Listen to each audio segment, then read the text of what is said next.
So a short video clip surfaces on the internet and it goes completely viral because it depicts a Native American man, Nathan Phillips, with a student, Nick Sandman. And in the video, Nathan is seen banging on his drum and singing while Nick is standing there smirking, wearing a MAGA hat. A variety of people who are prominent and well-known went completely crazy over this viral video of a student smiling at a Native American man. There were calls for doxing the students, physically assaulting them, throwing them into wood chippers, shooting up their school.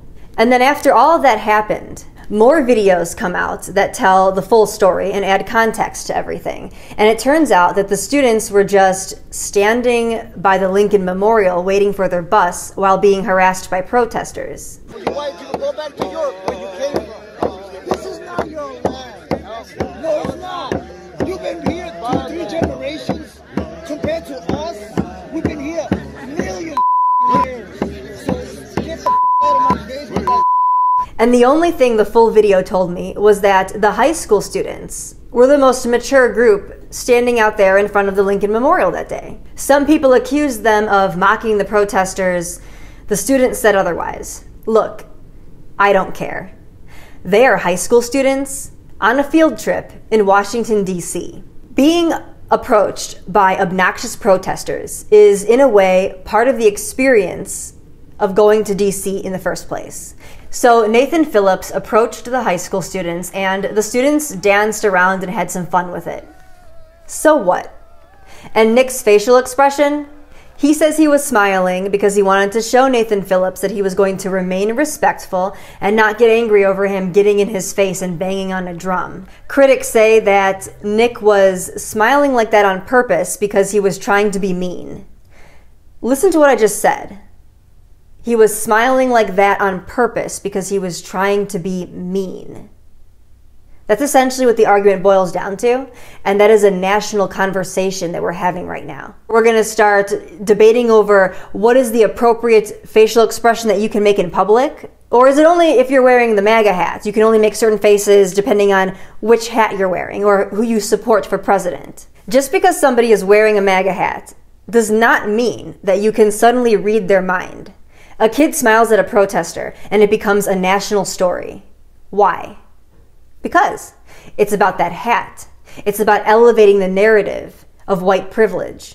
It's about attacking the president and painting the entire MAGA movement as racist. The left is so desperate to do that they are willing to resort to defamation and publicly shaming high school students in the process. While your narrative about who these kids are unravels, your narrative about who Nathan Phillips is starting to unravel as well. Nathan touts himself as a Vietnam-era veteran who was spit on and called baby killer when he came home. I'm a Vietnam vet. I served in the Marine Corps 72 to 76. I got discharged May 5th, 1976, I got honorable discharge, and one of the boxes in there, it shows if it was peacetime or what my box says is that I was in theater. I don't talk much about my Vietnam times. Turns out Nathan was never deployed to Vietnam. Nathan is also no stranger to accusing students of being racist, like the time in 2015 when he accused Eastern Michigan University students of hurling racial slurs at him and beer cans. And the Covington incident is not Nathan's only run-in with Catholics. It turns out that one day after he was in Nick's face banging on the drums, a security guard had to lock him out of a Catholic church because there he was again, banging on his drums, trying to disrupt an evening mass. If you think all of that is ridiculous, just remember that the most ridiculous actors in all of this is the mainstream media. To the mainstream media, I say this. You guys had spent an entire day talking about a fake BuzzFeed story. You should know better. Well, I think you do know better. I just don't think you care. But please, in your pursuit to take down the president, can you just leave the students out of it?